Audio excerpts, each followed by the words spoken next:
என் உத்தமத்தை நான் உறுதியாய் பற்றி கொண்டிருக்கிறேன். உத்தமமாய் வாழ வேண்டும், நீதியின் பாதையில் வாழ வேண்டும் என்பதை நான் உறுதியாய் பிடித்து வைத்திருக்கிறேன். அதை விட்டு நான் ஒருபோதும் விலக மாட்டேன். அப்படி இருக்க என்னுடைய இருதயம் என்னை நிந்திக்காது. என் மரணமே வந்தாலும், என்னுடைய கடைசி நாளிலும் என் இருதயம் என்னை நிந்திக்காது. என் மனசாட்சி என்னை உறுத்தாது. நான் உத்தமமாய் நடக்கிறேன். அந்த உத்தமத்தை உறுதியாய் பிடித்திருக்கிறேன். என்றென்றும் அப்படிதான் நான் உறுதியாய் இருப்பேன். உத்தமமாய் வாழ்வேன். என்னுடைய மனசாட்சி என்னை குற்றப்படுத்தாது. நான் நீதியாய் வாழ்ந்து, நீதியின் பாதையில் நடந்து, கர்த்தருக்கு பிரியமாய் என் வாழ்வை நான் முடித்துக் கொள்வேன். என் முடிவு நாள் வரைக்கும் நான் அப்படிதான் இருப்பேன் என்று கர்த்தர் பேரில் ஆணையிட்டு சொல்லுகிறார் யோபையா. யோபையா மிக தெளிவாக இருக்கிறார் தன் வாழ்க்கையில். அவர் வாழ்ந்த காலங்களும் மிக தெளிவாய் இருக்கிறது. தெளிவாய், மிக ஞானமாய், பரிசுத்தமாய் நீதியின் பாதையில் வாழ்ந்தார். அந்த நீதி அவருக்கு நன்மையை போதித்திருக்கிறது. நல்ல பாதையில் நம்முடைய பிதாவாகிய தேவனுடைய அன்பும் ஆண்டவராகிய இயேசு கிறிஸ்துவின் கிருபையும் சமாதானமும் உங்கள் அனைவரோடும் கூட என்றைக்கும் இருப்பதாக. தலைப்பு: நான் உன்னை விட்டு விலகுவதும் இல்லை, உன்னை கைவிடுவதும் இல்லை. யோபு 27ஆம் அதிகாரம். என்னுடைய சுவாசம் என்னிலும், கர்த்தர் தந்த ஆவி என் நாசியிலும் என்னுடைய மூக்கிலும் இருக்கும் மட்டும் என் வாய் தீமையை செய்வதும் இல்லை, என் நாவு கபடம் பேசுவதும் இல்லை என்று யோபையா சொல்லுகிறார். தன் நண்பர்களுக்கு பதில் சொல்லும்படியாக யோபையா பேசின வார்த்தைகளாய் இவைகள் இருக்கிறது. என் நியாயத்தை தள்ளி விடுகிறவரும் என் ஆத்துமாவை கசப்பாக்குகிறவருமான தேவனுடைய ஜீவனை கொண்டு ஆணையிட்டு சொல்லுகிறேன் என்று சொல்கிறார். என் வேதனைகளை எல்லாம், என்னுடைய நியாயத்தை கர்த்தர் தள்ளிவிட்டார். என் ஆத்துமாவின் வேதனையை அவர் கசப்பாக்கினார். அப்படி செய்த கர்த்தருடைய சர்வ வல்லவருடைய நாமத்தின் மேல் ஆணையிட்டு நான் சொல்லுகிறேன், என் வாய் தீமையை பேசுவதும் இல்லை, என் நாவு கபடத்தை பேசுவதும் இல்லை. அதாவது, என் இருதயத்தில் நான் பாவம் செய்ய மாட்டேன். என் வாழ்க்கையில் பாவம் என்பது இல்லை. நான் தவறு செய்ய மாட்டேன். கர்த்தருக்கு விரோதமாய் செயல்பட மாட்டேன், பேச மாட்டேன், நினைக்க மாட்டேன். என் உத்தமத்தில் நான் உறுதியாய் இருப்பேன். இது கர்த்தர் பேரில் ஆணை என்று யோபையா சத்தியமிட்டு சொல்லுகிறார். நீங்கள் பேசுவது நியாயம் என்று நான் ஏற்றுக்கொள்ள மாட்டேன். நான் என் ஜீவன் இருக்கும் வரை நான் என் உத்தமத்தில் உறுதியாய் இருப்பேன். நான் ஒரு பாவமும் செய்வதில்லை, ஒரு குற்றமும் செய்ய போவதும் இல்லை. எப்படி வாழ்ந்தாலும் சரி, எப்படி செத்தாலும் சரி, நான் என் உத்தமத்தில் உறுதியாய் இருப்பேன் என்று யோபையா மிக சரியாக, தெளிவாக சொல்லுகிறார். என் உத்தமத்தை நான் உறுதியாய் பற்றி கொண்டிருக்கிறேன். உத்தமமாய் வாழ வேண்டும், நீதியின் பாதையில் வாழ வேண்டும் என்பதை நான் உறுதியாய் பிடித்து வைத்திருக்கிறேன். அதை விட்டு நான் ஒருபோதும் விலக மாட்டேன். அப்படி இருக்க என்னுடைய இருதயம் என்னை நிந்திக்காது. என் மரணமே வந்தாலும், என்னுடைய கடைசி நாளிலும் என் இருதயம் என்னை நிந்திக்காது. என் மனசாட்சி என்னை உறுத்தாது. நான் உத்தமமாய் நடக்கிறேன். அந்த உத்தமத்தை உறுதியாய் பிடித்திருக்கிறேன். என்றென்றும் அப்படிதான் நான் உறுதியாய் இருப்பேன். உத்தமமாய் வாழ்வேன். என்னுடைய மனசாட்சி என்னை குற்றப்படுத்தாது. நான் நீதியாய் வாழ்ந்து, நீதியின் பாதையில் நடந்து, கர்த்தருக்கு பிரியமாய் என் வாழ்வை நான் முடித்துக் கொள்வேன். என் முடிவு நாள் வரைக்கும் நான் அப்படிதான் இருப்பேன் என்று கர்த்தர் பேரில் ஆணையிட்டு சொல்லுகிறார் யோபையா. என்னை எதிர்க்கிறவன் எனக்கு ஆகாதவன் போலவும், எனக்கு பொல்லாப்பு செய்கிறவன், என்னை தீமையாய் பேசுகிறவன் அக்கிரமக்காரன் போலவும் இருப்பானாக என்று சொல்லுகிறார். யோபையா மிக தெளிவாக இருக்கிறார் தன் வாழ்க்கையில். அவர் வாழ்ந்த காலங்களும் மிக தெளிவாய் இருக்கிறது.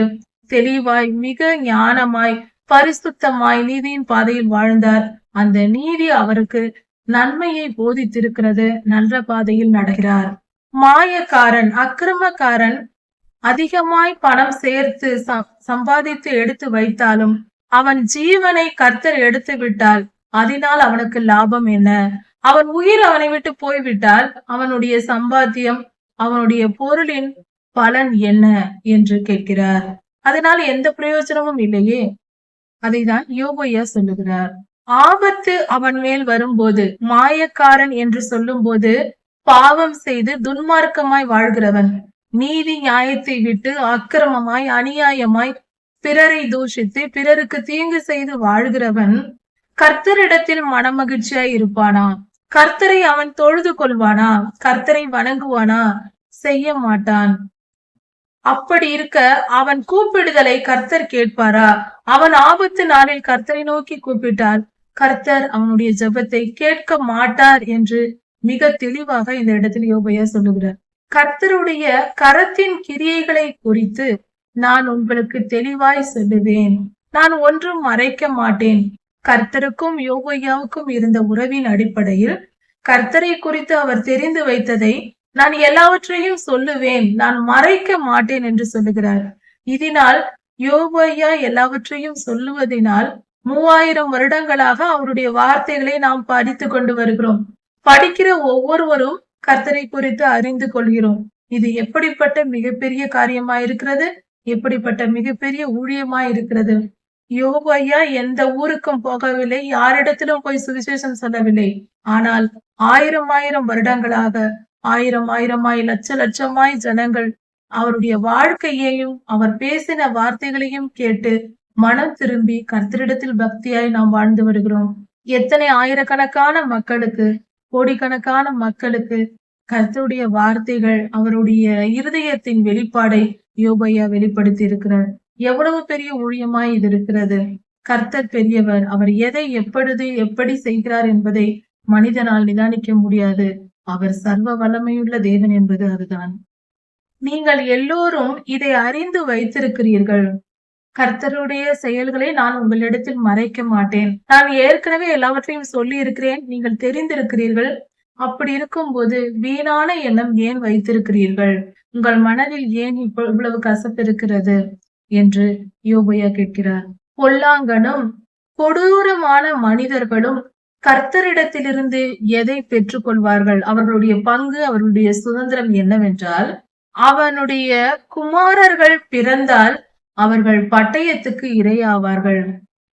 அப்படிப்பட்டவர்கள், துன்மார்க்கமாய் வாழ்கிற ஜனங்கள், கர்த்தருக்கு விரோதமாய் செயல்படுகிறவர்கள், கர்த்தருடைய வழிகளில் நடக்காதவர்கள், அவர்களுக்கு குமாரர்கள், ஆண் பிள்ளைகள் பிறந்தால் அவர்கள் பட்டயத்திற்கு இரையாவார்கள்.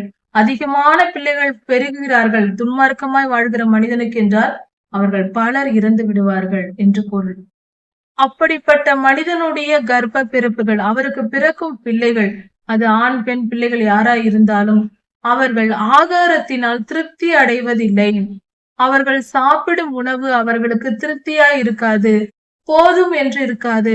இன்னும் வேண்டும் வேண்டும் எவ்வளவு சாப்பிட்டாலும் அவர்களுக்கு திருப்தி அடையாமல் இன்னும் சாப்பிட வேண்டும் என்கிற உணர்வோடே இருப்பார்கள்.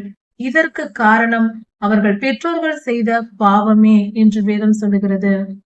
அப்படிப்பட்டவனுடைய பட்டயத்தால் இறக்காதவர்கள் மீதியான பிள்ளைகள் யாராவது இருந்தாலும் அவர்கள் இறந்து புதைக்கப்படுவார்கள். அவனுடைய வீட்டில் இருக்கிற, துன்மார்க்கனுடைய வீட்டில் இருக்கிற விதவைகள் புலம்புவதில்லை என்று சொல்லப்படுகிறது. அப்படி என்றால் இது அவர்களும் பாவம் செய்வார்கள், பாவியாய் வாழ்வார்கள் என்ற பொருள் வருகிறது. அதாவது துன்மார்க்கன், கர்த்தருக்கு விரோதமாய் செயல்படுகிறவன், அவன் வாழ்க்கையில் எந்த நன்மையையும் அவன் அனுபவிக்க போவதில்லை, அனுபவிக்க முடியாது என்பதே இதன் வெளிப்பாடு. எல்லாம் அவனுக்கு துன்பம். நன்மை நடப்பது போல நடந்தாலும் அது தீமையாய்தான் முடியும் என்பது கர்த்தர் தருகிற செய்தியா இருக்கிறது. அப்படிப்பட்ட துன்மார்க்கன் புழுதியை போல பணத்தை குவித்து கொண்டாலும், மண்ணை போல வஸ்திரங்களை சவதரித்து வைத்தாலும், புழுதியை போல பணத்தை குவித்து கொண்டாலும், மண்ணை போல துணிமணிகளை வாங்கி வைத்து கொண்டாலும், அவன் பணத்தை நீதிமான் எடுத்துக்கொண்டு, அவன் சவதரித்து, அவன் சேர்த்து வைத்ததை நீதிமான் உடுத்தி கொண்டு, அவன் பணத்தை நீதிமான் அனுபவிப்பான். அதாவது துன்மார்க்கனுடைய சொத்துகள், அவன் சம்பாதிப்பது, அவன் சேர்த்து வைப்பதெல்லாம் நீதிமானுக்கு வந்து சேரும் என்று வேதம் சொல்லுகிறது. அவன் வீடு பொட்டு பூச்சி கட்டின வீட்டை போலவும், அப்படிப்பட்ட துன்மார்க்கமாய் வாழ்கிற மனுஷன் கட்டின வீடு பொட்டு பூச்சி கட்டின வீட்டை போலவும், காவல் காக்கிறவன் போட்ட குடிசையை போலவும் இருக்கிறது. அது நிரந்தரமற்றது என்று பொருள். பொட்டு பூச்சி கட்டின வீடும் காவல் காக்கிறவன் போட்ட குடிசையும் நிரந்தரமாய் இருக்காது. அத காலம் முடிந்ததும் அவைகள் அழிந்து போகும். அது போல துன்மார்க்கனுடைய வீடும் அழிந்து போகும் என்று சொல்லுகிறது.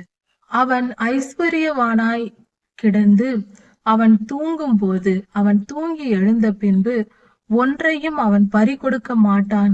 ஆனாலும் அவனிடத்தில் ஒன்றும் இருக்காது. அது வந்த வழியும் தெரியாது, போன வழியும் தெரியாது. அவன் சம்பாதித்தது அவன் போகும் வழி தெரியாமல் போய்விடும். துன்மார்க்கனுடைய சம்பாத்தியம் அது போகும் வழி தெரியாமல் போய்விடும் என்று வேதம் சொல்லுகிறது. வெள்ளத்தை போல திகில்கள் அவனை வாரிக்கொண்டு போகும். வெள்ளம் வந்து பொருட்களை அடித்து செல்வது போல ரா காலத்தில் திகில்கள் அவனை அடித்து செல்லும், வாரிக்கொண்டு போகும். பயங்கரமான திகில்கள் பிடிக்கும். பயம் திகில் போன்றவை பிடித்து அவன் நிம்மதியற்று இருப்பான் என்று வேதம் சொல்லுகிறது. ரா காலத்தில் பெருங்காற்று வந்து அவனை அடித்து கொண்டு போகும். அப்படி என்றால் இரவில் உண்டாகும் பயங்கரம் என்று வேதம் சொல்லுகிறது சங்கீத புஸ்தகத்தில். அதாவது இரவின் பயங்கரத்தினால், வியாதியினால், திடீரென்று வருகிற வாதையினால் அவன் அழிந்து போவான் என்று பொருளாகிறது. கொண்டல் காற்று அவனை தள்ளி கொண்டு போய்விடும். அவன் இருந்த இடத்தில் அவன் இருக்க மாட்டான். அப்படி என்றால் அவன் நிரந்தரமாய் வசிக்கும் இடத்தை விட்டு அவன் செய்த பாவங்களை அவனை கொண்டு போய் சேர்த்து விடும். அவன் நிரந்தரமாக அந்த இடத்தில் இருக்க முடியாது என்று வேதம் சொல்லுகிறது. கர்த்தர் அவன் மேல் இப்படிப்பட்ட கஷ்டங்களை, இப்படிப்பட்ட பாடுகளை அனுப்பி அவனை தப்ப விடவே மாட்டார். கண்டிப்பாக அந்த துன்பங்களை அவன் அனுபவித்து தீர வேண்டும். ஆனால் அவன் தப்பித்துக் கொள்ள வகை பார்ப்பான். கர்த்தரோ தப்ப விட மாட்டார் என்று வேதம் சொல்லுகிறது. ஜனங்கள் அவனை பார்த்து கை கொட்டி சிரிப்பார்கள். துன்மார்க்கனை பார்த்து கை கொட்டி சிரிப்பார்கள். அவன் இருந்த இடத்தை விட்டு அவர்கள் ஜனங்கள் அடித்து விரட்டி விடுவார்கள். அப்படிப்பட்டவர்களை விரட்டி விடுவார்கள். துன்மார்க்கனுக்கு இப்படிப்பட்ட காரியங்கள் நடக்கும் என்று கர்த்தர் சொல்லுகிறார். கர்த்தருடைய வழிகளில் நடந்து அவருடைய ஆசீர்வாதத்தை பெற்றுக் கொள்வது, கர்த்தருக்கு பயந்து நடப்பது, அவருடைய கட்டளைகளின் மேல் கவனமாய் இருந்து கற்றுக்கொண்டு அவருடைய வேத வசனத்தை தியானித்து பரிசுத்தமாய் வாழ்வதே வாழ்க்கையின் வெற்றிக்கு வழி, சமாதானத்தையும் சந்தோஷத்தையும் பெற்றுக் கொள்வதற்கான வழி. தவறான வழியில் நடந்து கர்த்தருடைய கரங்களினால் அடிபட்டு நம் வாழ்க்கையை அழித்துக் கொள்வது ஏன்? ஒரே ஒரு வாழ்க்கைதான். அதை சரியானபடி வாழ்ந்து கர்த்தருக்கு பிரியமாய் நடந்து இவ்வுலக வாழ்க்கையிலும் ஆசீர்வாதத்தை பெற்று நித்திய ஜீவனையும் சுதந்திரித்துக் கொள்வது நமக்கு நல்லது. அதுவே புத்திசாலித்தனமாய் இருக்கிறது. யோபு 28ஆம் அதிகாரம். யோபு ஐயா சொல்லிய பிரசங்க வாக்கியங்கள் கொடுக்கப்பட்டிருக்கிறது இந்த அதிகாரத்திலும். வெள்ளிக்கு விளைவிடம் உண்டு, பொண்ணுக்கு புடமிடும் ஸ்தலமும் உண்டு என்று சொல்லியிருக்கிறார். அதாவது வெள்ளி இந்த இடத்தில்தான் விளையும் என்று அந்த இடம் இருக்கிறது. ஒரு சில இடங்களில் தான் வெள்ளி கிடைக்கும், அதை தோண்டி எடுப்பார்கள். பொண்ணுக்கு புடமிடும் இடமும் உண்டு. தங்கம் கிடைத்தாலும் அந்த தங்க கட்டிகளை எடுத்து வந்து உருக்கி அதை புடமிடுதல் என்று சொல்வார்கள், சுத்திகரிப்பது. அப்படி சுத்திகரித்து செய்கிற இடமும் உண்டு. அதுபோல இரும்பு மண்ணிலிருந்து எடுக்கப்படுகிறது, செம்பு பாறையிலிருந்து வெட்டி எடுக்கப்படுகிறது. மனிதன் அந்தகாரத்திலும் மரண இருளின் அடியிலும் இருக்கிற கற்களையும் எடுத்து கடையாந்திரம் வரைக்கும் தேடி, அதாவது பூமியின் ஆழம் மட்டும், மிக பெரிய ஆழம் மட்டும் தோண்டி எங்கு கிடைக்கிறதோ என்று அங்கு வெளிச்சத்தை அனுப்பி தேடி எடுத்து அந்த கற்களை எல்லாம் எடுக்கிறான். சுரங்கத்தில் எடுப்பார்கள் என்று யோபையா அந்த காலத்திலேயே தீர்க்க தரிசனமாக சொல்லி இருக்கிறார். இப்பொழுது நாம் செய்வதை அன்றே அவர் சொல்லி இருக்கிறார். கடக்க கூடாத அளவுக்கு மிகப்பெரிய ஆறு வந்தாலும் உழைப்பாளியானவன் அதை வற்றி போக பண்ணுகிறான். அப்படி என்றால் கடந்து போகவே முடியாது என்று சொல்லப்படக்கூடிய மிகப்பெரிய ஆறுகள் உண்டு, அந்த காலத்திலும் உண்டு, இந்த காலத்திலும் உண்டு. ஆனால் அவைகளின் மேலும் உழைப்பாளி ஆகிய மனிதன் பாலத்தை கட்டி நீரை தேக்கி அதற்கு அடுத்த இடத்திற்கு அந்த தண்ணீர் வராதபடிக்கு தடை செய்து வற்றி போக பண்ணுகிறான். ஆறுகள் வெயில் காலங்களில் வற்றி போவதை நாம் பார்க்கிறோம். காரணம், அதற்கு முன்புறத்திலேயே அவைகள் பாலம் கட்டி அடைக்கப்படுவதனால் இப்படி நடக்கிறது. பூமியின் மேல் பகுதியில் ஆகாரம் விளையும், பூமியின் உள்ளேயோ அக்கினி இருக்கும். பூமியின் கீழ் இடங்களில் அக்கினியால் நிரப்பப்பட்டது போல, அக்னியால் அழிக்கப்பட்டது போல இருக்கும் என்று சொல்லுகிறார். அதன் பொருள் என்னவென்றால், பூமியை குறித்து விஞ்ஞானத்தின் மூலம் நாம் ஆராய்ந்து பார்க்கும்போது மேல் பகுதியில் செடி கொடிகள் வளர்கிறது, குளிர்ச்சியான நிலை இருக்கிறது. ஆனால் கீழிடங்கள், பூமியின் கீழிடங்களில் தோண்டி கொண்டு போகும்போது கற்பாறைகளும், அதாவது அக்கினி பட்சித்து போட்ட இடம் போல இருக்கிறது. ஆனால் பூமியின் நடுப்பகுதியில், கோர் என்று சொல்வார்கள், அந்த பகுதியை பார்க்கும்போது, உட்கரு பகுதியை பார்க்கும்போது வெறும் அக்னி ஜுவாலையாக கொதித்து கொண்டு இருக்கிறது, குழம்பாக இருக்கிறது, திடநிலையில் கூட இல்லை. இதைத்தான் அன்றே யோபையா இந்த வெளிப்பாடை கொடுத்திருக்கிறார். அதன் கல்லுகளில் இந்திர நீலம் விளையும், அதன் பொடியில் பொன் பொடிகளும் உண்டு. இந்திர நீலம் என்பது வைரக்கல் போல ஒரு வித கல். அந்த கற்கள் கல்லிலிருந்து எடுக்கப்படுகிறது, மண்ணிலிருந்து தங்கம் எடுக்கப்படுகிறது. இதைதான் இந்த இடத்தில் கர்த்தர் வெளிப்படுத்தி இருக்கிறார். ஒரு வழி உண்டு, ஒரு வழி உண்டு. அந்த வழி பட்சிகளுக்கும் தெரியாது, மேலே பறந்து போகிற பறவைகளுக்கும் தெரியாது, சிங்கத்துக்கும் தெரியாது, வல்லூரின் கண்களுக்கும் தெரியாது. அப்படிப்பட்ட ஒரு வழி இருக்கிறது. துஷ்ட மிருகங்களின் கால்கள் கூட அந்த வழியில் பட்டதில்லை. மனிதன் அவன் தன் கைகளை மலைகளின் மேல் நீட்டி பாறைகளை அவன் கைகளால் புரட்டி போடுகிறான் என்று சொல்லப்பட்டிருக்கிறது. மனிதனுடைய வல்லமை இன்று மிகப்பெரிய அணுகுண்டுகள் வைக்கப்பட்டு மலைகள் பெயர்க்கப்படுகிறது, மிகப்பெரிய மெஷின்கள் வைக்கப்பட்டு பாறைகள் ஒரு கேக்கை வெட்டுவது போல வெட்டி எடுக்கிறார்கள். இந்த காரியங்களை எல்லாம் தீர்க்க தரிசனமாக யோபையா பார்த்து எழுதி வைத்திருக்கிறார். கர்த்தரே இந்த காரியங்களை வெளிப்படுத்தி இருக்கிறார். ஒரு மலைகளையும் மனிதனால் பெயர்க்க முடியும், அதை ஒன்றுமில்லாமல் மண்ணாய் போக பண்ண முடியும். அவனுடைய வல்லமை, அவனுடைய ஞானம் அப்படி இருக்க போகிறது என்பதை தெளிவாக முன்கூட்டியே சொல்லி இருக்கிறார். கண்மலைகளுக்குள்ளும் நீர்கால்களை வெட்டுகிறான். வாய்க்கால்கள் கண்மலையாய் இருந்தாலும் அதற்குள்ளும் வாய்க்காலை வெட்டுகிறான். அவன் கண்கள் விலையுயர்ந்த பொருள்களை காணும். மிக விலை உயர்ந்த தனிமங்களை எல்லாம் இப்பொழுது கண்டுபிடிக்கிறார்கள் விஞ்ஞானிகள். இவைகளெல்லாம் விஞ்ஞான வளர்ச்சியை பற்றி குறிக்கிறது. கண்மலைக்குள் வாய்க்கால்கள், நீர்கால்களை வெட்டுகிறான் என்றால் குகைகளில் இன்று பஸ்கள், ட்ரெயின்கள் நுழைந்து வருவதை நாம் பார்த்திருக்கிறோம். இதைதான் இந்த இடத்தில் வெளிப்படுத்தி இருக்கிறார். ஒருவேளை யோபையா இவைகளை எல்லாம் தீர்க்க தரிசனமாக பார்த்திருக்கலாம். அப்படி இருந்தாலும் ஞானம் கண்டெடுக்கப்படுகிற இடம் எங்கே, புத்தி எங்கே இருக்கிறது என்று கேட்கிறார். அது விளையும் இடம் எது? ஞானமும் புத்தியும் எங்கே இருந்து வருகிறது, அது எங்கே தோன்றுகிறது என்று இந்த இடத்தில் கேட்கப்படுகிறது. புத்தி விளைகிற இடம் எது? புத்தி எங்கே விளைகிறது? அது ஒரு மனிதனுக்கும் தெரியாது. அதனுடைய விலை மனுஷனுக்கு தெரியாது. புத்தியினுடைய விலை மனிதனுக்கு தெரியாது. அது ஜீவனுள்ளோருடைய தேசத்தில் அகப்படுவதில்லை. அப்படி என்றால் உயிரோடு இருக்கிற ஜனங்களிடத்தில், அந்த இடத்தில் அவைகள் விளைவதில்லை. அதாவது இந்த பூமியில் அது தோன்றுவதில்லை என்று சொல்லுகிறார். அதாவது பரத்தில் இருந்துதான், பரலோகத்தில் இருந்துதான் மனிதனுக்கு ஞானம், புத்தி எல்லாம் வருகிறது. இதை விஞ்ஞான பூர்வமாக இன்று நிரூபித்திருக்கிறார்கள். பரலோகத்தில் இருந்து, அதாவது அந்நிய பாஷையில் நாம் ஜெபிக்கும் போது, மனிதர்கள், கர்த்தருடைய பிள்ளைகள் ஜெபிக்கும் போது, பரலோகத்திலிருந்து ஒரு கதிர் மனிதனுடைய மூளையை தொடுவதாக, ஒளி துகள்கள் தொடுவதாக விஞ்ஞானத்தில் கண்டுபிடித்து நிரூபிக்கப்பட்டிருக்கிறது. கர்த்தரிடத்தில் இருந்தே ஞானம், புத்தி வருகிறது என்பதற்கு இதுவே சாட்சி.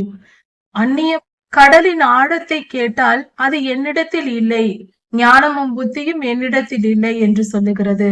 கடலை கேட்டால் அது என்னிடத்தில் இல்லை, அங்கு என்னிடத்தில் எல்லாம் அந்த ஞானம் புத்தி இல்லை என்றே கடலும் சொல்லுகிறது. அந்த ஞானத்திற்கும் புத்திக்கும் ஈடாக, விலையாக தங்கத்தையும் வெள்ளியையும் நம்மால் கொடுக்க முடியாது. அது விலை மதிக்க முடியாதது. மனிதனுக்கு கர்த்தர் கொடுக்கிற ஞானமும் புத்தியும் விலை மதிக்க முடியாது, தங்கத்தாலும் வெள்ளியாலும் வாங்க முடியாது. ஓப்பீரின் தங்கமும் கோமேதக கல்லும் நீல கல்லும் அதற்கு ஈடானதல்ல, ஞானத்திற்கு ஈடானது அல்ல. பொன்னும் பளிங்கும் அதற்கு ஈடானதல்ல. பசும் பொன்னினால் செய்யப்பட்ட ஆபரணங்களை கொடுத்தும் அதை மாற்ற முடியாது. புத்தியையும் ஞானத்தையும் பெற முடியாது. பவளத்தையும் ஸ்படிகத்தையும் அதற்கு ஒப்பிட்டு பார்க்க முடியாது. முத்துக்களை பார்க்கிலும் அது விலையேற பெற்றது. எத்தியோப்பியாவின் புஷ்பராகம் அதற்கு நிகரல்ல. பசும் பொன்னும் அதற்கு சரியாக நிகரல்ல. இப்படி இருக்க ஞானம் எங்கே இருந்து வரும்? அது ஜீவனுள்ள சகலருடைய மனிதனுடைய கண்களுக்கு மறைந்தும் பட்சியின் கண்களுக்கு பறவைகளுக்கும் மறைந்து இருக்கிறது. அதாவது ஒரு வழி உண்டு, அந்த வழி போகும் இடம் எங்கே? பறவைக்கும் தெரியாது, எதற்கும் தெரியாது என்று சொல்லுகிறார். இந்த இடத்தில் குறிப்பிட்டு பார்க்கும் பொழுது இந்த அதிகாரம் முழுவதையும் 28ஆம் அதிகாரம் 7ஆம் வசனம் முதல் பார்க்கும்போது ஒரு வழி இருக்கிறது, அந்த வழி பட்சிக்கும் தெரியாது, மனிதனுக்கும் தெரியாது என்று சொல்லுகிறார். அடுத்தது ஞானமும் புத்தியும் எங்கே விளையும் என்று சொல்லுகிறார். கேட்கிறார், ஆனால் தெரியவில்லை. ஆனால் அந்த ஞானமும் புத்தியும் பறவைகள் பறக்கிறது வானம் பகுதியில், மேல் பகுதியில் பறக்கிறது, அவைகளுக்கும் தெரியாது. அப்படி என்றால் வானத்தில், அதாவது காற்றில் மேலே, நமக்கு மேலே இருக்கிற அந்த இடத்தில் காற்றின் பகுதியில் பறந்து போகிற பறவைக்கு தெரியாமல் வானத்தில் இருந்து, பரலோகத்தில் இருந்து புத்தியும் ஞானமும் பூமிக்கு வருகிறது, மனிதர்களுக்கு கொடுக்கப்படுகிறது. பறவைகள் வழியாய் வருகிறது, ஆனால் பறவைகளுக்கு தெரியாது. இது மிக துல்லியமான காமா கதிர்களை பற்றி சொல்லப்பட்டிருக்கிறது. இந்த நிரூபணத்தை இந்த வேத பகுதி ஊர்ஜிதப்படுத்துகிறது. அன்றே சொல்லி இருக்கிறது யோபுவின் புஸ்தகத்தில் கர்த்தர் நமக்கு வெளிப்படுத்தி இருக்கிறார். பரலோகத்தில் இருந்து காமா கதிர்களாக இந்த பூமிக்கு, மனிதனுக்கு ஞானம் கொடுக்கப்படுகிறது, புத்தி வருகிறது. அந்நிய பாஷையில் ஜெபிக்கும் போது அவர்கள் இந்த கதிர்களை பெறுவதாக இன்று விஞ்ஞானிகள் கண்டுபிடித்திருக்கிறார்கள். அப்படி அந்நிய பாஷையில் தேவ பிள்ளைகளை ஜெபிக்க வைத்து பலரை ஆராய்ச்சி செய்து இப்படியாக நிரூபித்திருக்கிறார்கள். இந்த வேத பகுதி இன்று நிரூபிக்கப்பட்டு விட்டது. தயவு செய்து இன்டர்நெட்டில் போய் அந்நிய பாஷை என்று நாம் டைப் செய்தால் போதும், யூடியூபில் பார்க்கலாம், வீடியோக்கள் வருகிறது, தயவு செய்து பார்க்கவும். நாசமும் மரணமும் சொல்லுகிறது, அதை நாங்கள் காதுகளால் மாத்திரம் கேட்டோம் என்று சொல்லுகிறது. நாசமும் மரணமும் சொல்லுகிறதா, நான் காதுகளால் கேட்டோம், ஆனால் எங்களுக்கு தெரியாது. இந்த இடத்தில் நாசமடைய போகிறவர்கள், மரணமடைய போகிறவர்கள் என்று சொல்லப்படுவது துன்மார்க்கரை குறிக்கிறது. துன்மார்க்கர் இந்த ஞானத்தையும் புத்தியையும் கேட்பார்களாம், காதுகளால் கேட்டிருப்பார்கள், ஆனால் உணர்வடைந்திருக்க மாட்டார்கள். அதாவது கர்த்தரிடத்திலிருந்து வரும் புத்தியையும் ஞானத்தையும் பெற்றுக்கொண்டு வாழ்கிற நாம் அதை காதுகளால் கேட்கிறோம். அதை உணர்ந்து கொள்கிறவர்கள் கர்த்தருடைய ராஜ்யத்திற்குள் செல்வார்கள். உணர்வடையாதவர்கள் நாசமும் மரணமும் அடைந்து அவர்கள் மரணத்தை அடைவார்கள். அவர்கள் ஒன்றுமில்லாமல் போகிறார்கள். காதுகளால் கேட்டு பிரயோஜனம் இல்லை. கீழ்ப்படுகிறவர்களே கர்த்தருடைய ராஜ்யத்தை சுதந்திரித்துக் கொள்வார்கள் என்பதே இதன் விளக்கமாய் இருக்கிறது. நாசமும் மரணமும் சொல்லுகிறது, ஞானத்தையும் புத்தியையும் கேட்டோம் என்று சொல்லவில்லை. ஞானத்தையும் புத்தியையும் அதன் மகிமையை, அந்த இரண்டு காரியங்களும், புத்தியையும் ஞானத்தையும் அதனால் வருகிற மகிமையை நாங்கள் காதுகளினால் கேட்டோம், ஆனால் அதை நாங்கள் புரிந்து கொள்ளவில்லை என்று சொல்லுமா. துன்மார்க்கர் காதுகளால் கர்த்தருடைய மகிமையை கேட்பார்கள், காதுகளால் கேட்டிருப்பார்களே தவிர உணர்வடைந்திருக்க மாட்டார்கள். அதனால்தான் அவர்கள் நாசமடைய போகிறவர்கள் என்று வேதம் சொல்லுகிறது. உணர்ந்து மனம் திரும்பி இருந்தால் அவர்கள் நித்திய ஜீவனை சுதந்திரித்துக் கொள்ளலாம். ஆனால் அவர்கள் செய்ய மாட்டார்கள். கர்த்தருக்கு பயப்படுதலே ஞானத்தின் ஆரம்பம் என்று நீதிமொழிகள் 1ஆம் அதிகாரத்தில் சொல்லப்பட்டிருக்கிறது. அப்படியானால் கர்த்தருக்கு பயப்படுகிற புத்தியையும் ஞானத்தையும் இல்லாதவர்கள் நாசமடைந்துதான் போக வேண்டும். மனம் திரும்புவோம், கர்த்தருக்கு கீழ்ப்படிவோம். தேவனோ அந்த வழியை அறிவார், கர்த்தர் அறிவார். அந்த ஒரு வழி உண்டு என்று சொல்லப்பட்டிருக்கிற அந்த வழியை கர்த்தர் அறிவார். அதன் ஸ்தானம், அது இருக்கிற இடம் கர்த்தருக்கே தெரியும், வேறு யாருக்கும் தெரியாது, கர்த்தருக்கே தெரியும். கர்த்தர் பூமியின் கடையாந்திரங்களை எல்லாம் பார்த்து வானத்தின் கீழ் இருக்கிறதை எல்லாம் அறிந்திருக்கிறார், பார்த்திருக்கிறார். கர்த்தர் காற்றுக்கு அதன் எடையை நியமிக்கிறார். தண்ணீருக்கு அதன் அளவை நிர்ணயிக்கிறார். தண்ணீருக்கு தண்ணீரை அளந்து வைக்கிறார். அதற்கு அளவையும் வைத்திருக்கிறார். காற்றுக்கு எடை உண்டு. காற்றுக்கு எடை உண்டு என்று இன்று நாம் விஞ்ஞானத்தில் கண்டுபிடித்திருக்கிறோம். அதை அன்றே கர்த்தர் சொல்லி இருக்கிறார். இந்த வேத பகுதியில் காற்றுக்கு அதன் எடையை நியமித்திருக்கிறார். ஆதி காலத்தில் காற்றுக்கு எடையில்லை என்றே சொல்லப்பட்டு வந்தது. விஞ்ஞானம் வந்த பின்பு அதை நிரூபித்த பின்பு ஒப்புக்கொள்ளப்பட்டது காற்றுக்கு எடை உண்டு என்று. மழைக்கு திட்டத்தையும் இடி முழக்கத்தோடு கூடிய மின்னலுக்கு வழியையும் ஏற்படுத்துகிறார். இடிக்கும் மின்னலுக்கும் கர்த்தர் வழியை ஏற்படுத்துகிறார். அது எங்கு போக வேண்டும் என்பதை கர்த்தரே நிர்ணயிக்கிறார். சில இடங்களில் இடி விழுந்தது, மின்னல் வந்தது என்று சொல்லுகிறோம். அதையெல்லாம் கர்த்தர் அதற்கு சரியான வழியை அவரை நியமிக்கிறார். கர்த்தர் அவைகளை பார்த்து கணக்கு போட்டார். அதை சரியாக கணக்கிடுகிறார் கர்த்தர். அவைகளை எல்லாம் ஆராய்ந்து ஆயத்தப்படுத்தி மனிதனை நோக்கி சொல்லுகிறார். கர்த்தரை பேசுகிறார். ஒரு காரியத்தை வெளிப்படுத்துகிறார். அது என்னவென்றால், கர்த்தருக்கு பயப்படுவதே ஞானம், பொல்லாப்பை விட்டு விலகுவதே புத்தி என்றார். தீமை, பொல்லாப்பு, பாவம், தவறான வழிகள் இவைகளை விட்டு விலகுவதே புத்திசாலித்தனம். கர்த்தருக்கு பயப்படுவதே ஞானம். கர்த்தர் ஒருவர் இருக்கிறார், அவருக்கு பயந்து நடப்பதே ஞானம். அப்படிப்பட்டவர்கள் தங்கள் ஜீவனை காப்பாற்றிக் கொள்கிறார்கள். தங்கள் உயிரை காப்பாற்றிக் கொண்டு கர்த்தரிடத்தில் போய் சேருவார்கள். இந்த பயம், கர்த்தருக்கு பயப்படுகிற பயம் இல்லாமல், புத்தி இல்லாமல் பாவம் செய்து பொல்லாப்பு செய்து வாழ்கிறவர்கள் நித்திய நரகத்தை சேர்வார்கள், அக்னி கடலுக்கு பங்கடைவார்கள் என்று வேதம் சொல்லுகிறது. ஒரே ஒரு காரியம்தான், ஞானம் பரலோகத்திலிருந்து வருகிறது, புத்தி வானத்திலிருந்து நமக்கு கொடுக்கப்படுகிறது, கர்த்தரிடத்திலிருந்து தான் வருகிறது. ஒரு மனிதன் புத்திசாலியா இருந்தால், ஞானியா இருந்தால், கர்த்தருக்கு பயந்து அவருடைய வார்த்தைகளை படித்து தெரிந்து கொண்டு வேத வசனத்தை அறிந்து அதன்படி நடந்து கர்த்தருடைய ராஜ்யத்தை சேர்வான். ஞானியாய் இருந்தால். கர்த்தருக்கு கீழ்ப்படியாதவனோ எரிகிற அக்னி கடலுக்கு பங்கடைவான். இதுவே வெளிப்படுத்தப்பட்டிருக்கிற காரியம். யோபு 29ஆம் அதிகாரம். யோபு ஐயா உபத்திரவங்கள் வருவதற்கு முன்பு அவர் வாழ்ந்த வாழ்க்கையை பற்றி இந்த வேத பகுதியில் சொல்லியிருக்கிறார். கடந்த நாட்களில் எனக்கு உண்டாயிருந்த சீர் இப்பொழுது இருந்தால் நலமாயிருக்கும். அப்பொழுது கர்த்தருடைய தீபம் என் தலையின் மேல் இருந்தது, அவருடைய வெளிச்சம் என் மேல் பிரகாசித்தது. என் மேல் அவர் விளக்கை வைத்திருந்தார். அவருடைய ஆசீர்வாதம், அவருடைய பரிசுத்த ஆவியானவர் என் மேல் இருந்தார். என்னை ஆளுகை செய்தார். அவருடைய ஆசீர்வாதத்தை நான் பெற்றிருந்தேன். அப்படி அவருடைய வெளிச்சத்தில் நான் நடந்தேன். அப்படி இருந்த அந்த சீர் இப்பொழுது இருந்தால் எனக்கு நலமாயிருக்கும். நல்வாழ்வு வாழ்ந்த நாட்களை அவர் நினைத்து பார்க்கிறார். தேவனுடைய ரகசிய செயல் என்னோடு இருந்தது என்று சொல்லுகிறார். அப்படியானால் யோபையா ஒரு தீர்க்கதரிசிதான். கர்த்தர் செய்கிற காரியங்களை யோபையாவுக்கு வெளிப்படுத்தி இருக்கிறார். தீர்க்க தரிசன அபிஷேகம் யோபையாவுக்கு இருந்திருக்கிறது. அவர் தரிசனம் பார்த்திருக்கிறார். அவருடைய யோபையா தன் பிள்ளைகளுக்காக பலி கொடுத்தது கூட ஏதோ நடக்க போகிறது என்பதை கர்த்தர் உணர்த்தி இருக்கிறார். இந்த சாத்தானின் செயல்கள் வெளிப்படும் முன்பே, அவன் சோதிக்க வரும் முன்பே ஒரு எச்சரிக்கை யோபையாவுக்கு ஏற்கனவே சொல்லி இருக்கிறார். அது உவமையாக சொல்லப்பட்டிருக்கலாம். அதனால் இன்னதென்று தெரியாமல் யோபையா தன் பிள்ளைகளுக்காக பலி கொடுத்து கொண்டிருந்திருக்கிறார். அது ஆனால் ஒரு காரியம் உண்மை, பிள்ளைகளுக்கு ஆபத்து நேரிட போகிறது என்பதை யோபையா ஏற்கனவே தெரிந்து வைத்திருக்கிறார்.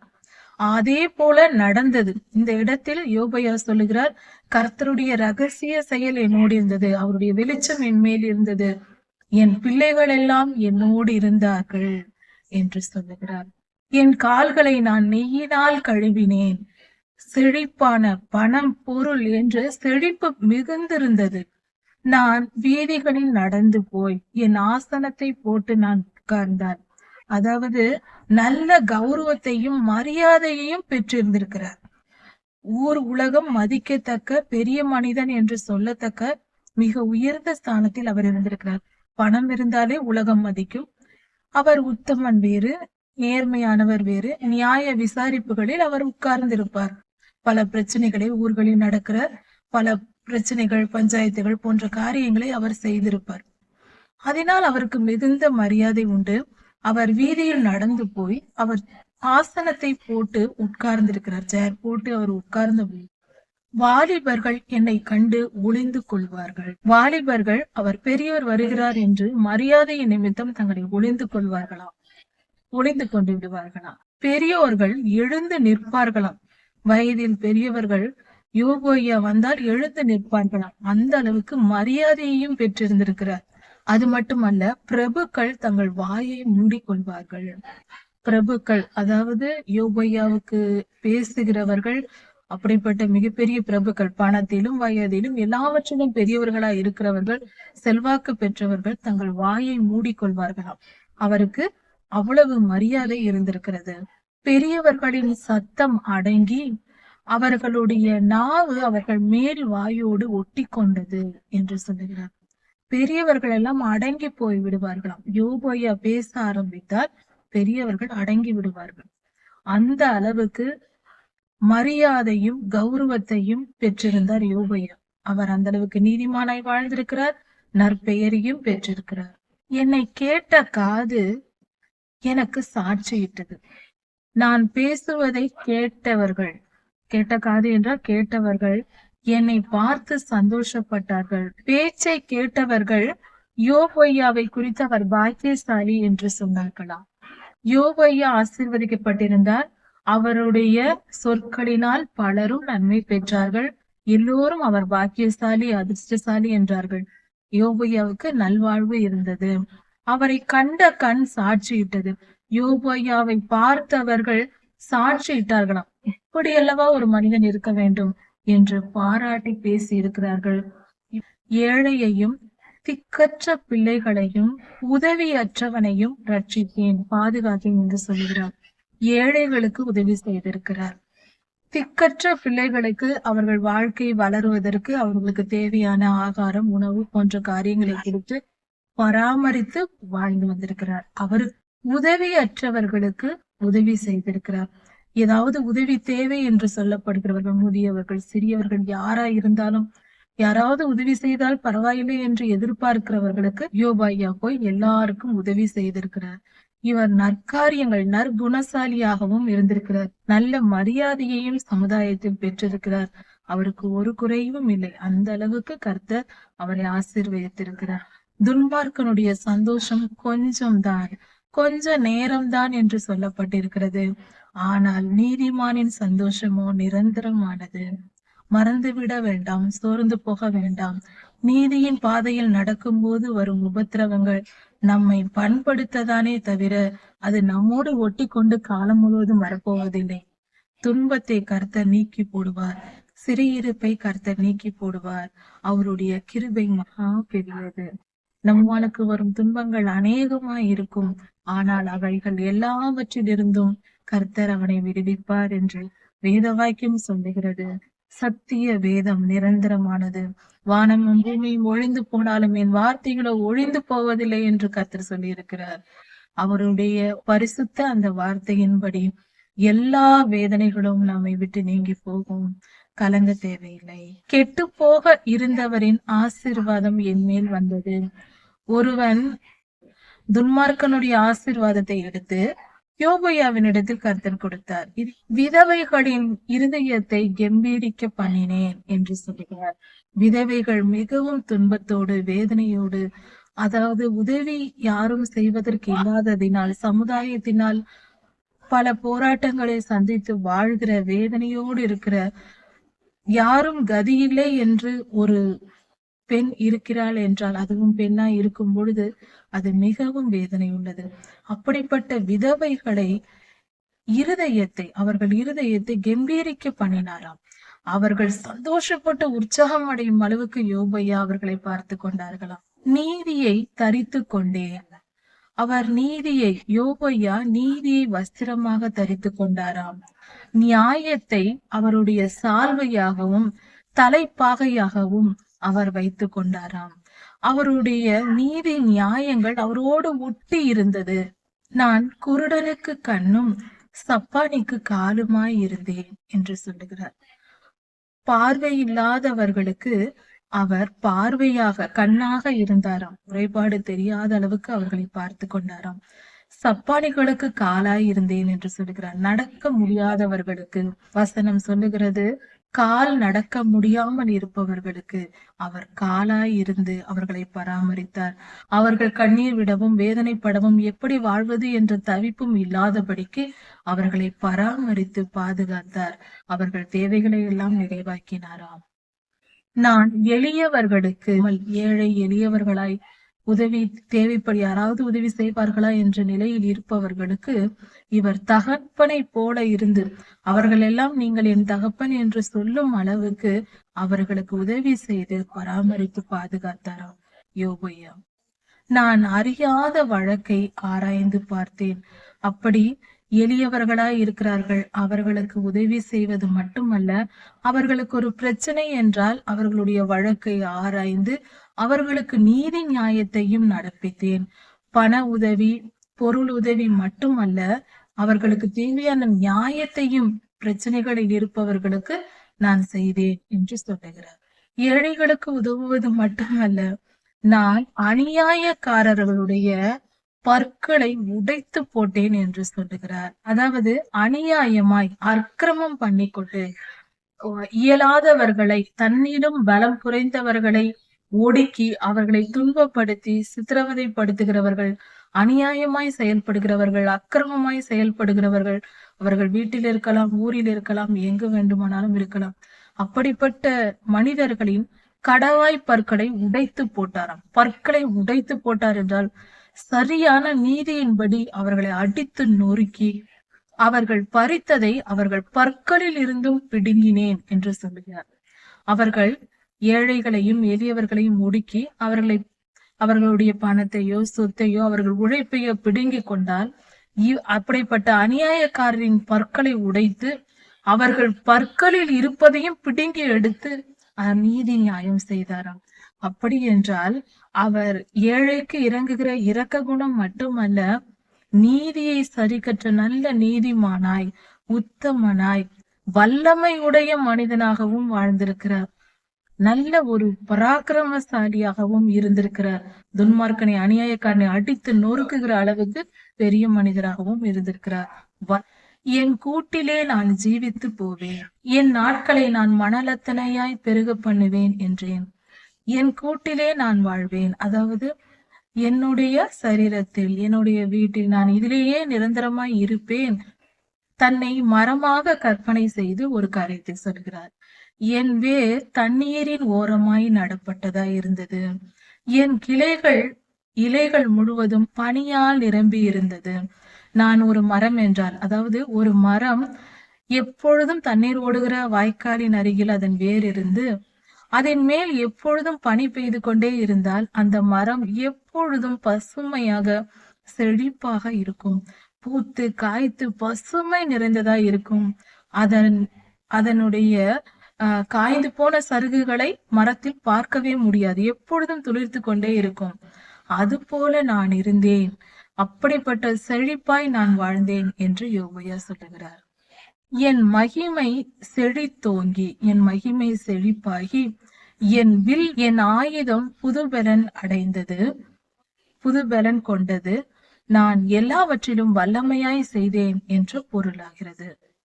என் பேச்சுக்கு பேசாமல் இருந்தார்கள், என் வசனம் துளி துளியாய் இறங்கியது, என்னுடைய வார்த்தைகள் அப்படியே ஏற்றுக்கொள்ளப்பட்டது என்று சொல்லுகிறார்.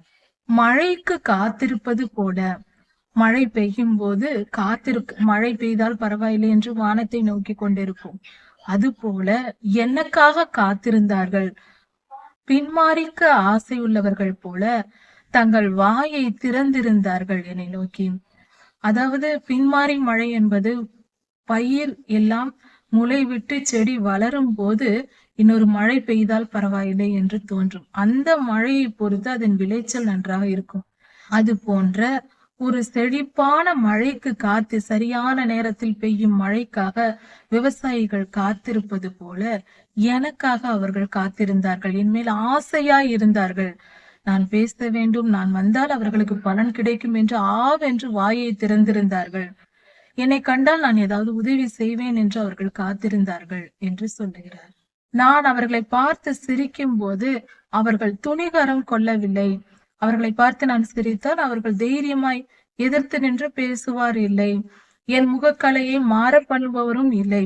என்னை வேதனைப்படுத்தும் அளவுக்கு யாரும் பேசியதில்லை என்று பொருளாகிறது.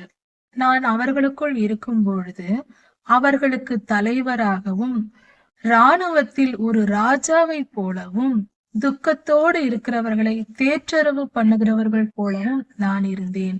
அதாவது அவர்கள் மத்தியில் நான் இருந்தால் அவர்கள் எல்லோரும் என்னை தலைவனாய் நினைத்தார்கள். அவர்களை நான் வழி நடத்தினேன். அவர்கள் வேதனைகளை எல்லாம் நான் நீக்குகிற ஒரு மனிதனாக நான் இருந்தேன். என்னை அப்படியாக அவர்கள் ஏற்றுக்கொண்டார்கள் என்று சொல்லுகிறார். இந்த அளவுக்கு ஒரு மனிதன் வாழ்ந்திருந்து ஒரே நாளில் இத்தனையும் இழந்தார் என்று சொல்லும் பொழுது மிகவும் அதிர்ச்சியாகவும் வேதனையாகவும் இருக்கிறது. அவர் யோபையாவுக்கு இந்த வேதனையை அனுமதித்தது கர்த்தர் தான். கர்த்தர் இதை ஏன் அனுமதித்தார் என்றால், யோபையாவுக்கு சோதனை வந்தது. யோபையா என்பவர் ஒரு மனிதர், இயேசு சுவாமியும் ஒரு மனிதர். அவர் சிலுவையில் தம்மை தாமே ஒப்பு கொடுத்து நரகாக்கினைக்கு நரகத்தின் அந்த வேதனையை அனுபவிக்கும்படியாக அந்த சிலுவையில் ஒப்பு கொடுக்கப்பட்டதினால் அத்தனை ஆவிகளும் வந்து அவரை துன்பப்படுத்தியும் அவர் மறுதலிக்காமல் தன் ஜீவனை ஒப்பு கொடுத்ததினால் இன்று இந்த உலகத்தில் இருக்கிற எத்தனை பரலோகத்திற்கு செல்லுகிற ஒவ்வொரு மனிதனும் கர்த்தருடைய வார்த்தையினால் அவன் பரலோகத்திற்கு செல்லுகிறான். அவருடைய இரத்தத்தால் கழுவப்பட்டு அவர் ஜீவ பலியாய் ஒப்பு கொடுக்கப்பட்டதினால் பரலோகத்துக்கு செல்லுகிறான். வாழ்க்கை, யோபையாவின் வாழ்க்கை ஒரு சாட்சியாக உதாரணமாக வைக்கும்படியாகவே கர்த்தர் இதை செய்திருக்கிறார். ஒரு மனிதன் எப்படி வாழ வேண்டும் என்று கற்று தருவதற்காகவே யோபையாவுக்கு இந்த சோதனை அனுமதிக்கப்பட்டது. யோபு 30ஆம் அதிகாரம். யோபையா தன்னுடைய கடந்த கால நல்ல வாழ்க்கையை பற்றி நினைவு கூர்ந்து பல காரியங்களை சொல்லுகிறார். அதாவது யோபையாவை பார்த்து இப்பொழுது வாலிபர்கள் பரியாசம் பண்ணுகிறார்கள். அவர்களுடைய வாழ்க்கையை குறித்து யோபையா சொல்லுகிறார். இவர்கள் யார் தெரியுமா? என்னை பரியாசம் பண்ணுகிற இவர்கள் யார் தெரியுமா? மந்தைகளை காவல் காக்க யோபையா நாய்களை வைத்திருந்திருக்கிறார்.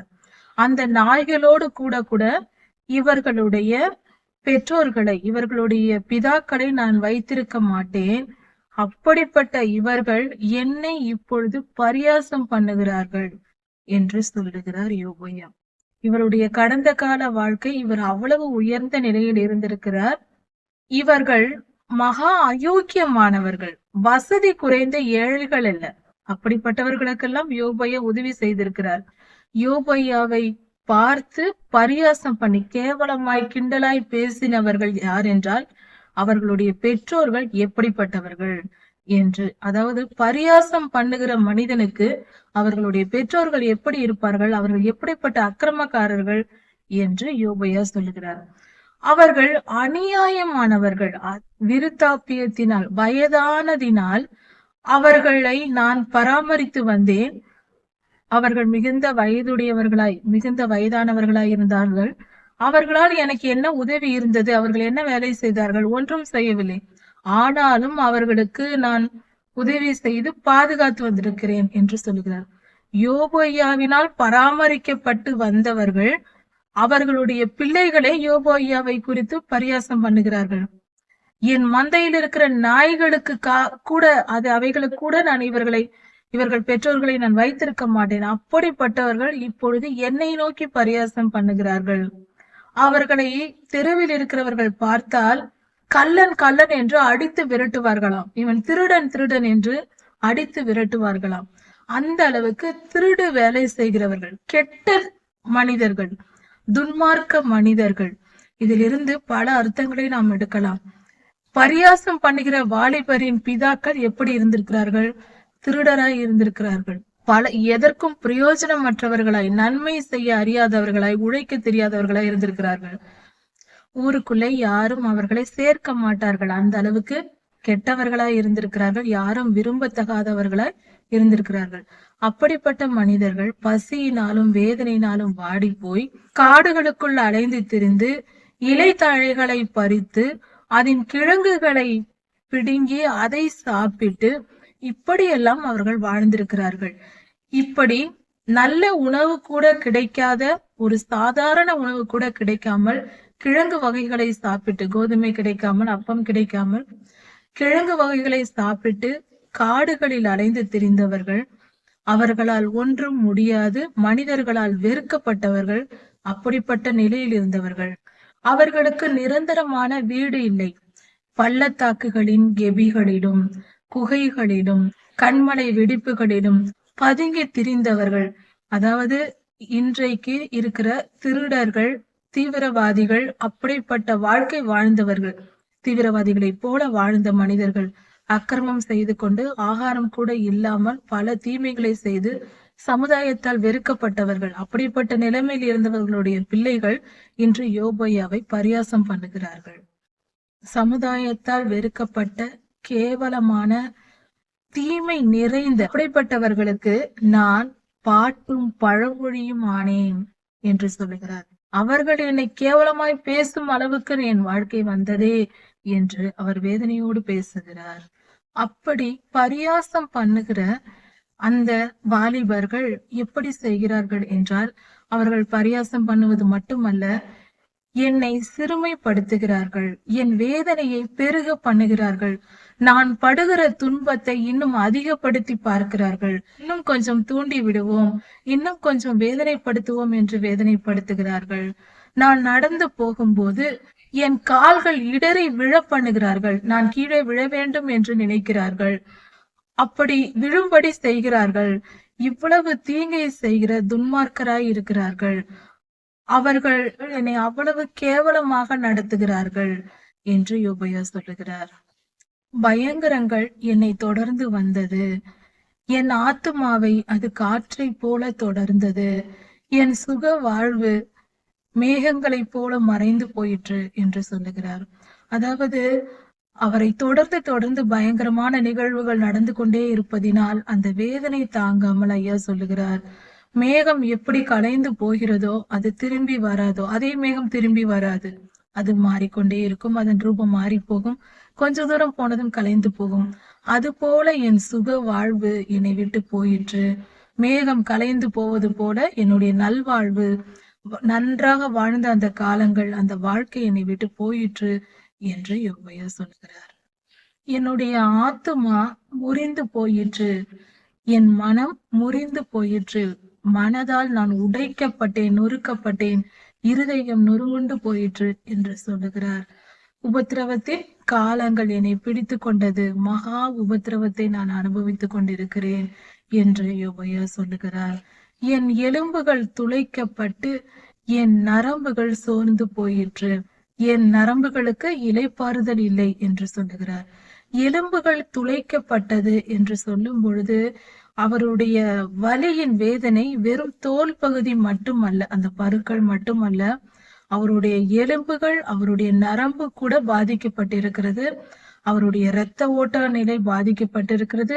மிகுந்த உபத்திரவத்தின் நேரத்தில் மிகுந்த உபத்திரவத்தை அவர் அனுபவித்துக் கொண்டிருக்கிறார். அதை தான் இந்த இடத்தில் சொல்லுகிறது. அதாவது சரீரத்தின் மேல் பகுதியில், அந்த தோல் பகுதியில் மட்டும் அல்ல, அவருடைய எலும்பும் நரம்பும் எல்லாம் மகா வேதனையோடு வலியோடு துன்பப்பட்டிருக்கிறது. அப்படி என்றால் அந்த வியாதி மகா பெரிய கொடிய வியாதியா இருந்திருக்கிறது. நோயின் உக்கிரத்தினால், அந்த நோயினுடைய வேதனையினால் என்னால் தாங்க முடியாமல் துடித்திருக்கிறேன் என்று சொல்லுகிறார். என்னுடைய உடுப்பு, என்னுடைய துணிகள் மாறுபாடா எனது, என்னுடைய வேதனையின் நிமித்தம் என் துணிகள் மாறுபட்டது, நல்ல துணி அணிய முடியவில்லை, ரட்டுடுத்தி கொண்டு இருந்தார் ஐயா. அதை தான் இங்கு சொல்லப்பட்டிருக்கிறது. அடுத்தது, சேற்றிலே தள்ளப்பட்டேன், தூளுக்கும் சாம்பலுக்கும் ஒப்பானேன் என்று சொல்லுகிறார். அவர் சேற்றில் தள்ளப்பட்டாராம். அப்படி என்றால் மகா பெரிய தீங்குக்கும், ஒரு சிறுமைப்படுதலுக்கும், ஒரு தாழ்த்தப்படுதலுக்குமான அந்த நிலைக்கு ஐயா சென்று விட்டார். அப்படி அவருக்கு நடந்தது. அவர் மிகவும் வேதனையோடு சாம்பலில் உட்கார்ந்திருந்தார். அவருடைய நிலை தலைகீழாக மாறி போனது. எந்த அளவுக்கு உயர்ந்திருந்தாரோ அந்த அளவுக்கு தாழ்த்தப்பட்டார். நான் உம்மை நோக்கி கூப்பிடுகிறேன், அப்பொழுது எனக்கு நீர் பதில் கொடுப்பதில்லை. நான் உம்மிடத்தில் கெஞ்சி நிற்கிறேன், ஆனால் நீரோ என்னை கண்டு கொள்ளாமல் இருக்கிறீர், பாராமுகமாய் இருக்கிறீர் என்று யோபையா சொல்லுகிறார். அவருடைய நிலை மகா மோசமானதாய் இருக்கிறது. கர்த்தரை நோக்கி கூப்பிடுகிறார், ஆனால் அவர் பதில் கொடுக்கவில்லை. அவருடைய கெஞ்சுதலையும் கர்த்தர் கண்டு கொள்ளாமல் இருக்கிறார். என் மேல் கொடூர முகமுள்ளவராய் இருக்கிறீர், எனக்காக மனம் இறங்கவில்லை, என்னோடு பேசவில்லை. யோபையாவினுடைய எதிர்பார்ப்பு கர்த்தரோடு பேச வேண்டும் என்பதே. கர்த்தர் அவரோடு யோபையாவோடு பேசவில்லை. அதை குறித்து ஐயா இப்படி சொல்லுகிறார். மிகுந்த துக்கத்தில் கர்த்தர் பேச இருந்தா யோபையாவுக்கு ஆறுதலாய் இருந்திருக்கும். நீர் என்னை தூக்கி காற்றிலே பறக்க விட்டு என்னை பயத்தினால் நிரப்புகிறீர் என்று சொல்லுகிறார். பயம் என்னை பிடித்தது, எனக்கு மிகுந்த வேதனையாக உள்ளது என்ற பொருளில் கர்த்தருடைய இரக்கத்தை யோபையா எதிர்பார்க்கிறார். கர்த்தர் இன்னும் அவருக்கு பதில் சொல்லவில்லை. யோபையா இன்னொரு மிகப்பெரிய தைரியமான ஒரு வார்த்தையை சொல்லுகிறார். அது என்னவென்றால், மரணத்திற்கு ஏதுவான ஜீவாத்மாவுக்கு எல்லா ஜீவராசிகளுக்கும் நியமிக்கப்பட்ட மரணத்திற்கு நீர் என்னை ஒப்பு கொடுப்பீர் என்று எனக்கு தெரியும். ஆனால் என்னை குறித்து ஒரு காரியத்தை கேளும். அதாவது, துக்க நாளில் இருப்பவர்களை பார்த்து நான் உதவி செய்யாமல் இருந்ததும், ஏழைகளுக்கும் எளியவர்களுக்கும் திக்கற்றவர்களுக்கும் என்னிடம் உதவி எதிர்பார்த்தவர்களுக்கும் நான் உதவி செய்யாமல் இருந்ததும் உண்டானால் கர்த்தர் எனக்கு கிருபை காட்ட வேண்டாம். அப்படி நான் இருந்தால் அவர் என் மனுவுக்கு இடம் கொடாமல், அவர் என்னுடைய வேண்டுதலை கேட்காமல் என்னை விட்டு விடுவாராக. நான் செய்யும் ஜெபத்தை கேட்க வேண்டாம். நான் அப்படி வாழ்ந்திருந்தால் என் ஜெபத்தை கர்த்தர் கேட்க வேண்டாம் என்ற பொருளில் சொல்லுகிறார். என் ஜெபத்தை கேட்க வேண்டாம், எனக்கு விரோதமாக அவர் கை நீட்டட்டும். நான் ஏழை எளியவர்களுக்கு உதவி செய்யாமல் இருந்திருந்தால் அப்பொழுது அவர் எனக்கு விரோதமாய் தன்னுடைய கையை நீட்டட்டும் என்று சொல்லுகிறார். நன்மையை பார்த்து கொண்டிருந்த எனக்கு தீமை வந்தது, வெளிச்சத்தை எதிர்பார்த்திருந்த எனக்கு இருள் வந்தது என்று யோபையா தன்னுடைய நிலையை வெளிப்படையாக கர்த்தருக்கு முன்பாக சொல்லுகிறார். இந்த வார்த்தைகளை எல்லாம் கர்த்தர் கேட்டுக்கொண்டுதான் இருக்கிறார். நான் வெயில் படாமல் இருந்த பொழுதும் கருத்து போனேன். அதாவது யோபையாவுக்கு வந்த வியாதி என்பது சற்று வித்தியாசமாய் தோன்றுகிறது. அது என்ன வியாதி என்று தெரியவில்லை. எலும்புகளில் பாதிப்பு ஏற்பட்டிருக்கிறது, நரம்புகளில் பாதிப்பு ஏற்பட்டிருக்கிறது, தோல் கருத்திருக்கிறது, பருக்கள் வந்திருக்கிறது, மகா பெரிய வேதனையை அனுபவித்திருக்கிறார். என் குடல்கள் கொதித்தது, அது அமைதி அடையவில்லை. உபத்திரவ நாட்கள் என் மேல் வந்தது. நான் கோட்டான்களுக்கு தோழனானேன், மலைப்பாம்புகளுக்கு சகோதரனானேன் என்றால், மலைப்பாம்புகள், கோட்டான்கள் இப்படி இருக்கிற அவைகள், இந்த மிருகங்கள் இருக்கிற இடங்களில் யோபையா இருந்திருக்கிறார் என்பது பொருளாகிறது. அவைகளுக்கு சகோதரனானேன், அவைகளோடு நான் இருந்தேன் என்பதன் பொருளாயிருக்கிறது. என் எலும்புகள் உலர்ந்து போயிற்று, காய்ந்து போனது என்று சொல்லுகிறார். அப்படி என்றால் இது ஒரு விதமான, ஒருவேளை அது டிபி நோயாக இருந்திருக்கலாம். எலும்புகளில் ஏற்படுகிற இப்படிப்பட்ட பாதிப்பு ஒரு வறட்சி என்பது தெரிகிறது. அப்படி பார்க்கும் பொழுது ஒருவேளை அந்த வியாதியா இருந்திருக்கலாம். மிகவும் வேதனையை அனுபவித்திருக்கிறார் யோபையா. என் சுரமண்டலம் புலம்பலாகவும் என்னுடைய கிண்ணறம் அழுகிறவர்களின் ஓலமாகவும் மாறின. என்னுடைய கீத வாத்தியங்கள் எல்லாம் ஒப்பாரி வைத்துக் கொண்டிருக்கின்றன என்று சொல்லுகிறார். துக்கத்தை வெளிப்படுத்தி கொண்டிருக்கின்றன என்று சொல்லுகிறார். யோபையா பட்ட வேதனைகள் என்பது ஒருவித ஊழியம். அதை நாம் தெரிந்து கொள்ள வேண்டும். பழைய ஏற்பாட்டு பரிசுத்தவான்கள் வாழ்க்கையை பார்க்கும் பொழுது, தீர்க்கதரிசிகள், பரிசுத்தவான்கள், நீதிமான்கள் எல்லோருடைய வாழ்க்கையும் கவனித்து பார்த்தால், அவர்கள் தனியாக அதிகமாக நெகேமியாவின் காலத்தை தவிர அவரும் கூட பல காரியங்களை செய்தார். அவரோடு கூட கொஞ்சம் ஊழியம் செய்தார். ஜனங்களுக்கு நியாயப்பிரமாணத்தை ஊராக சென்று பிரசங்கித்தார்கள். அந்த காலத்திலும் நடந்தது.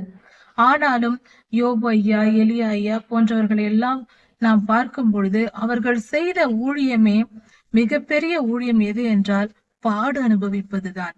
அவர்கள் அனுபவித்த வேதனைகள் தான் கர்த்தருக்கு செய்கிற ஊழியமாய் இருந்தது. அவர்கள் அந்த வேதனைகளை அனுபவிக்கும் போது அதை கர்த்தர் நமக்கு எழுதி கொடுத்திருப்பதினால் இந்த காலத்தில், அதாவது மனிதர்களுடைய சில தன்மைகள் மட்டுமே கால மாற்றத்திற்குரியது.